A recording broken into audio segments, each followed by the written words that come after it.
I'm kind of a ride or die. I'd take a bullet for a lot more of those guys than clearly would have taken a bullet for me. So yeah, those are tough times. It's like as a CEO, as an entrepreneur, you become very vulnerable in a situation like that, and you have to sit there and second guess, like, hey, maybe I should have made it easier for them. Sure. Maybe I should have nursed them through it. But at the same time, like, how are they going to ever learn to stand on their own 2 feet? They'll know that you're there for them next time to nurse them through too. And that's not a good thing. Right. There's a big difference again. We were talking about the idea of being charitable versus being just sort of a safety net, right? Yeah. You can't.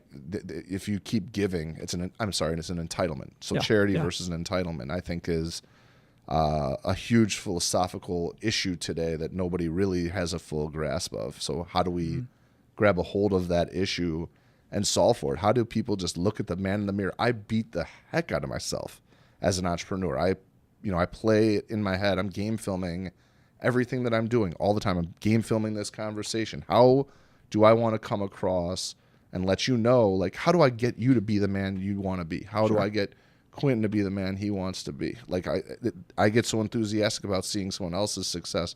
I pride myself in maybe asking the right question or pulling the right framework together. So to have, again, like, I completely missed the mark on that team. It's like I feel like it's my sons again. Like, if I screw up with my sons, how will I handle that? You get one shot at that, man. Yeah, and inevitably I'm going to screw it up. Yeah. You have to. Yeah, you're They're going to resent something that I've done. Sure.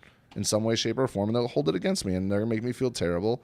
And I'll try to and I'll work through. It's sort of like the circle of life. But yeah, but how do you when you get great kids that are growing up in a great environment, you're a great father, you get a great wife and mother for those kids, but still there's a happy medium of creating grit and creating comfort, right? And you want your kids to be comfortable, but man, you better teach them some grit, because when they're in the situations you've been through in your life, right? How are they going to respond if you've been the safety net there for them all along, right? And we talk about this in our families, in our businesses, in our society, right? What creates sustainability and independence in a person, right? In a business, and what creates dependency and damage, right, in a person, right?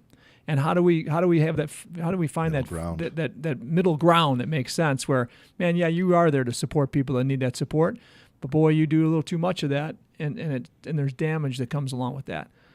So you're always weighing it, right? I say about my relationship with my wife, and it obviously pertains to probably a little bit of everybody, but it's just a big game of tug of war, and you can't lose and you can't win. It's got to be one of those where you're just like, hey, how far can I push you? Yeah.